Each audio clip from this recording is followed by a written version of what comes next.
Dunia sedang tidak baik-baik saja. Hubungan antara Iran dan Israel kembali memanas usai Iran melancarkan serangan balasan ke Israel dengan membombardir tanah Israel dengan serbuan drone dan misil. Saling ancam antar kedua negara membawa kekhawatiran konflik ini bakal meluas dan membuat banyak yang bertanya-tanya, apakah Perang Dunia Ketiga bakal pecah? Saudara, ini adalah video yang dirilis oleh televisi Iran, di mana Iran meluncurkan serangan rudal dan ratusan pesawat tanpa awak ke wilayah Israel. Militer Iran menargetkan fasilitas militer Israel. Tindakan ini merupakan aksi balasan setelah Israel diklaim telah menyerang gedung konsulat Iran di kompleks kedutaan Iran di Damaskus, Suriah pada 1 April lalu. Menurut Iran, Israel ini bertanggung jawab atas serangan yang menewaskan 2 jenderal Iran tersebut. عملیات از نظر ما خاتمه یافته است و قصدی بر ادامه این عملیات وجود نداره، اما چنانچه رژیم صهیونیستی اقدامی رو علیه جمهوری اسلامی ایران چه در خاک ما و چه در مراکز متعلق به ما در کشور سوریه یا جای دیگری انجام بده، عملیات بعدی ما بسیار بزرگتر از این انجام خواهد شد. Militer Israel merilis visual yang menunjukkan kerusakan di pangkalan udara yang disebabkan serangan udara Iran pada Sabtu waktu setempat. Pihak Israel menyebut dampaknya hanya kerusakan ringan. Bekas serangan membentuk lubang besar di tanah. Juru bicara militer Israel menyebut pangkalan udara ini tetap beroperasi pasca serangan roket Iran. Menurut pihak Israel, sekitar 99% drone dan rudal yang diluncurkan Iran bisa dicegah.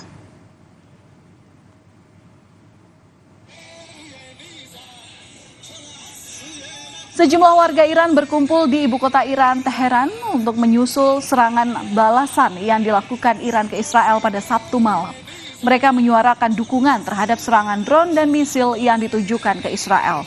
Iran mengklaim tindakannya ini sebagai bentuk pertahanan diri, mengingat serangan ini merupakan balasan atas serangan yang diklaim telah dilakukan Israel ke gedung konsulat di kompleks kedutaan besar Iran di Damaskus, Suriah pada 1 April lalu.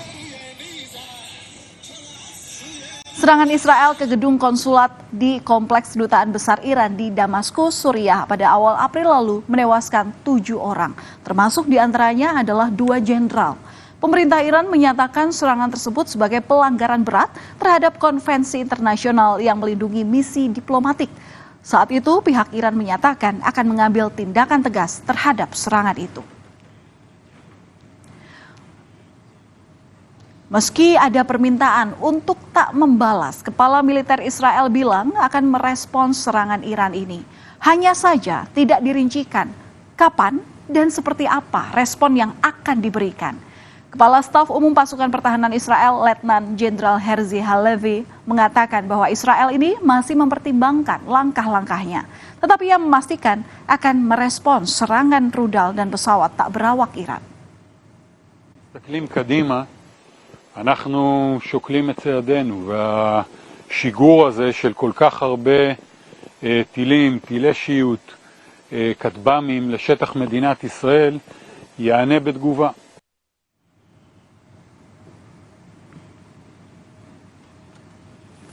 Saudara, pada serangan Sabtu lalu, Iran menunjukkan kekuatan militernya. Dalam serangan itu, Iran meluncurkan 170 pesawat nirawak, 120 peluru kendali balistik, dan 30 rudal jelajah ke wilayah Israel. Salah satu sistem persenjataan yang digunakan Iran adalah drone Shahed 136 Kamikaze.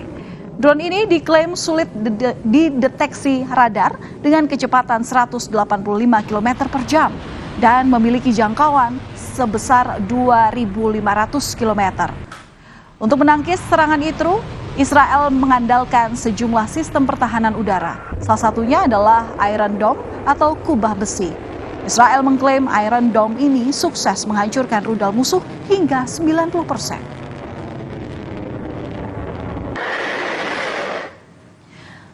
Lantas bagaimana sebetulnya kekuatan militer kedua negara ini? Berikut data yang dihimpun oleh Kompas.id. Dari jumlah personel militer aktif, Iran disinyalir memiliki 580.000 personel. Sedangkan Israel ada 169.500 personel. Kemudian, Iran juga diketahui memiliki 200.000 personel militer cadangan dan Israel 465.000 personel. Dan dari sisi persenjataan, saudara, Iran ini disokong oleh 4.873 artileri dan Israel 530. Selain itu, Iran juga punya 1.995 tank dan Israel 2.200 tank. Adapun di udara ada 186 pesawat tempur dimiliki oleh Iran dan Israel mempunyai 339 pesawat tempur. Untuk kapal perang, masing-masing Iran dan Israel memiliki 10 dan 49 unit. Pada Selasa kemarin, Perdana Menteri Israel Benjamin Netanyahu bertemu dengan tentara Israel dan berjanji akan membela Israel dalam melawan Iran. Di Tel Hashomer, Benjamin Netanyahu menuding Iran ini berdiri di belakang Hamas dan Hizbullah.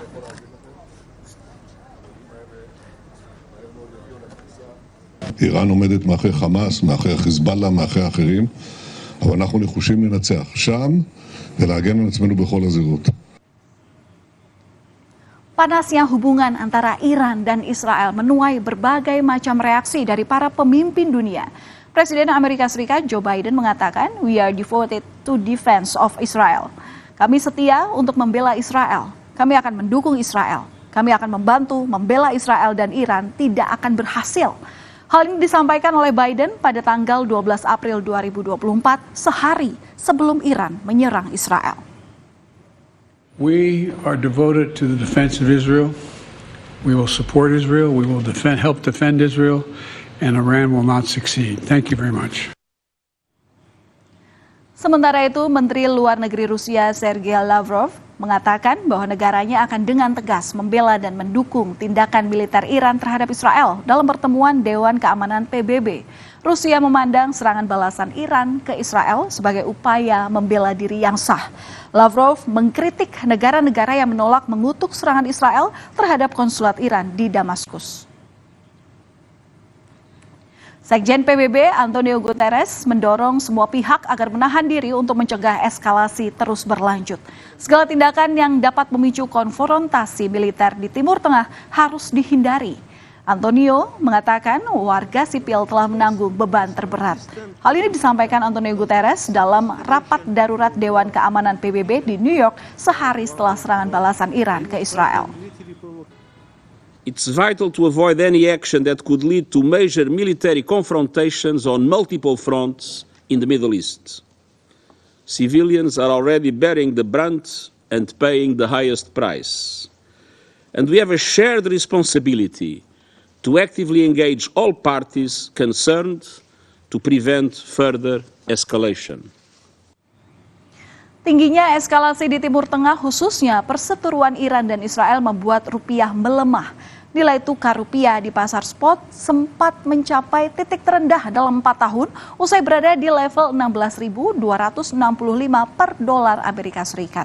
Dan hari ini rupiah spot ditutup di level 16.179 per dolar.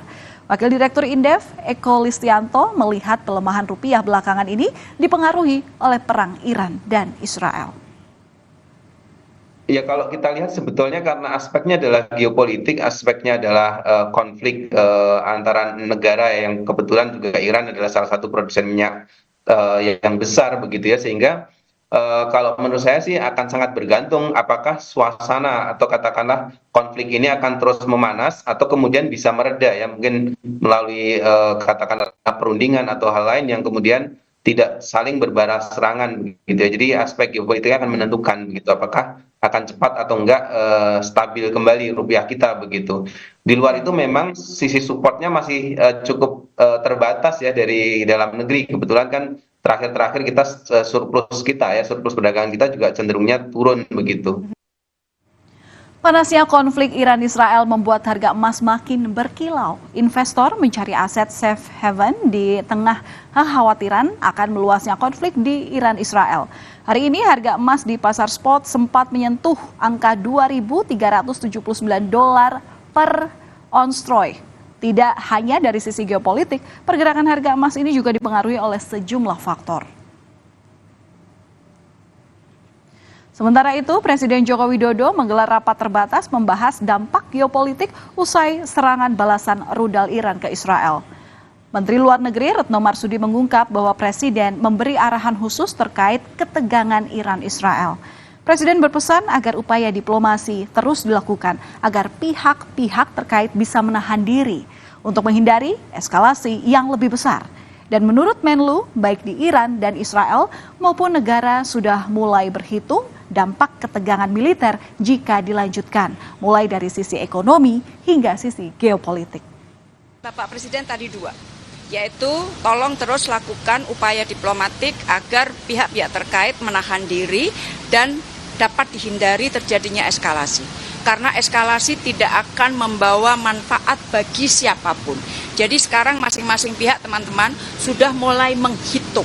Jika terjadi eskalasi, maka dampaknya seperti apa terhadap masing-masing negara.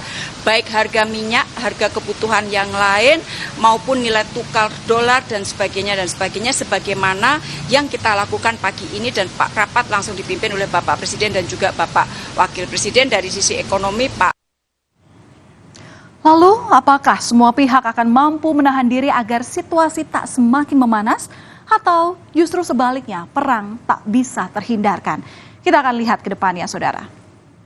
Kami akan kembali usai jeda dengan informasi mengenai kota Dubai, Uni Emirat Arab lumpuh akibat dikepung banjir. Selebritas Anang Hermansyah yang tengah berlibur di Dubai menceritakan bagaimana dahsyatnya banjir yang mengepung Dubai. Sesaat lagi hanya di Berita Utama.